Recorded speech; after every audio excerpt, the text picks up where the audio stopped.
Kapan terakhir kali kamu melihat kapal? Oh, sudah lama. Coba bayangkan kapal pesiar atau kapal peti kemas di pelabuhan. Apa kamu perhatikan bagian bawah lambungnya selalu dicat merah? Tentu, kamu tidak dapat melihat cat menakjubkan itu di bawah permukaan air.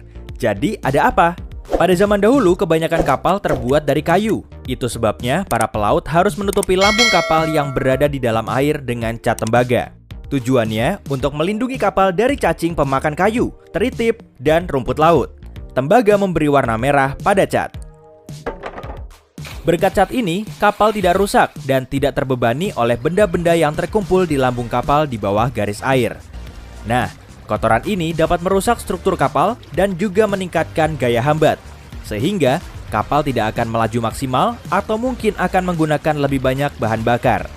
Sekarang ini, bahan pelindung kapal khusus untuk segala jenis atau warna cat dapat ditambahkan pada kapal. Tapi, lambungnya masih dicat merah untuk menghormati dan mempertahankan tradisi bahari kuno. Lambung kapal ini punya makna. Kamu juga mungkin memperhatikan angka yang tercetak secara vertikal di sisi lambung kapal. Biasanya, arahnya menuju haluan. Latar belakang merah membuatnya lebih terlihat. Itu penting karena angka-angka ini membantu para pelaut memahami jumlah muatan kapal. Semakin berat muatannya, semakin dalam kapalnya masuk ke air. Sebaik apapun perlindungan lambung kapal dengan cat khusus, itu tidak akan benar-benar mencegah pertumbuhan teritip dan benda lainnya yang berbahaya itu. Yah, payah. Dan semua itu tidak bisa disingkirkan begitu saja setelah kapal berlabuh. Sebagian besar pelabuhan melarang pemilik kapal melakukannya. Begini, kapal-kapal yang datang dari perairan jauh dapat membawa spesies rumput laut asing dan makhluk laut lainnya yang dapat merusak ekosistem lokal. Apa kamu tahu atau pernah bertanya-tanya soal hal aneh lain pada kapal? Beritahu di kolom komentar ya. Nah, aku punya banyak fakta seru lainnya tentang kapal kargo raksasa dan kapal pesiar. Kamu mungkin tidak menyadari, hampir 95% dari seluruh kargo dunia diangkut dengan kapal. Semua barang yang ada di toko pakaian, toko teknologi, atau bahkan toko kelontong favoritmu, ya, semua itu mungkin didatangkan dengan kapal besar. Pada saat ini juga, setidaknya 20 juta kontainer sedang mengangkut kargonya di seluruh dunia. Sayangnya, 2.000 hingga 10.000 kontainer jatuh dari kapal pengangkutnya dan hilang di laut setiap tahun. Mungkin paketmu yang sudah lama hilang sekarang ada di sana.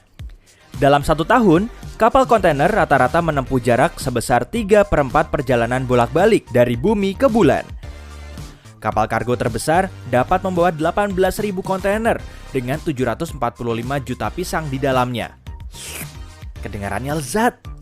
Sebuah kontainer kargo biasa sangat besar sehingga dapat mengangkut lebih dari 8.000 kotak sepatu. Maersk telah menjadi operator kapal kontainer terbesar di dunia sejak tahun 1996.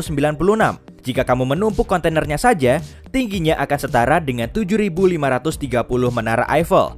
Dan jika kamu menjajarkannya, panjang kontainer itu akan mencapai hampir separuh keliling bumi.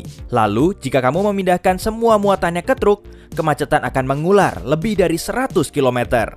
Hey, ayo kita coba ini. Sepertiga dari semua awak kapal di dunia ini tidak punya akses komunikasi apapun dengan dunia luar saat mereka di laut lepas. Dan hanya 10% pelaut yang memiliki akses gratis ke internet. Industri perkapalan merupakan salah satu perusahaan terbesar di planet ini. Lebih dari 1,5 juta pelaut bekerja di industri ini. Mesin kapal kargo mencapai 1.000 kali lebih kuat dari rata-rata mobil keluarga. Namun, kapal seperti itu biasanya bergerak kurang dari 42 km per jam. Kapal pesiar tidak lebih cepat dari kargo, kecepatannya sekitar 37 km per jam. Oh, jadi ini alasannya mengapa kapal pesiar lama sekali sampai ke tujuan berikutnya. Kapal pesiar sepertinya tidak cocok untuk kamu yang takut dengan ketinggian. Bahkan, kapal pesiar terbesar bisa setinggi gedung 16 lantai. Kapal pesiar sering melakukan operasi penyelamatan. Jadi, jangan heran jika kapal yang kamu tumpangi berhenti untuk menyelamatkan nelayan yang butuh bantuan. Misi semacam itu terjadi lebih sering daripada dugaanmu.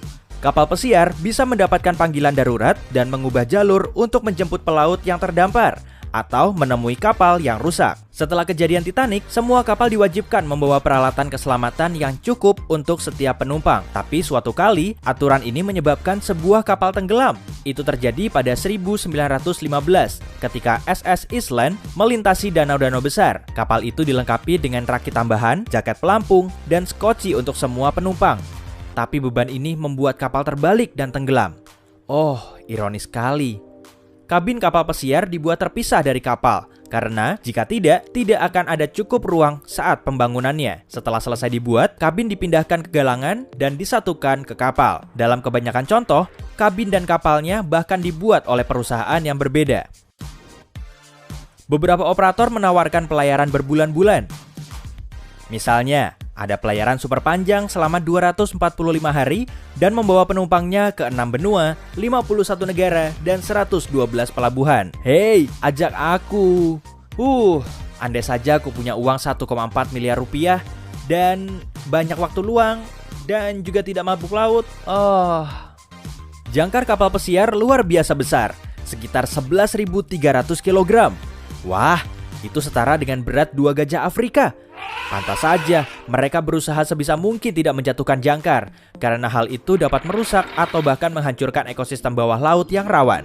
Hey, bicara soal jangkar, benarkah Popeye si pelaut adalah orang pertama yang bisa mengangkat jangkar? Tuliskan di kolom komentar ya.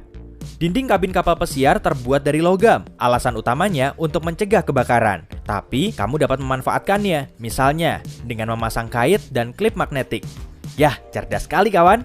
Selama pelayaran 1 pekan, sebuah kapal besar menghabiskan 800 kg kopi, 4.000 kg selada, 45.000 telur, dan 200.000 es krim. Tapi makanan apa yang mereka masak untuk penumpangnya? Sebuah kapal pesiar besar berfungsi seperti kota kecil. Bahkan ada instalasi penyaring air langsung di atas kapal. Jadi jangan ragu minum air dari keran jika lain kali kamu berada di kapal pesiar. Meskipun ada dokter dan perawat di kapal pesiar, jika gigimu memerlukan penanganan darurat, tidak ada yang dapat menolongmu. Karena tidak ada dokter gigi di kapal. Kamu harus menunggu sampai tiba di pelabuhan berikutnya. Kamu mungkin tahu, kabin interior tidak begitu menarik untuk ditinggali. Tapi, beberapa perusahaan pelayaran mengatasi masalah ini dengan memasang balkon virtual di kamar. Balkon ini menampilkan gambar terkini dari keadaan di luar kabinmu. Detail bagusnya, pemandangan tersebut ditampilkan bersamaan dengan lokasi di kapal. Kapal pesiar menghabiskan banyak bahan bakar. Misalnya, kapal besar membutuhkan sekitar 460.000 liter bahan bakar untuk pemakaian harian di laut. Kapal pesiar juga menghasilkan banyak limbah, rata-rata 26 juta liter per tahun.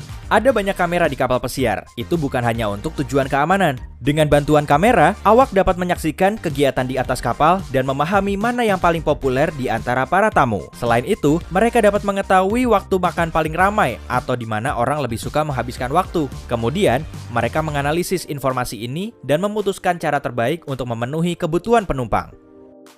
Kapal pesiar terbesar memiliki lebih dari 2.000 anggota awak. Terlepas dari hal itu, biaya pembuatan kapal ini sangat mahal.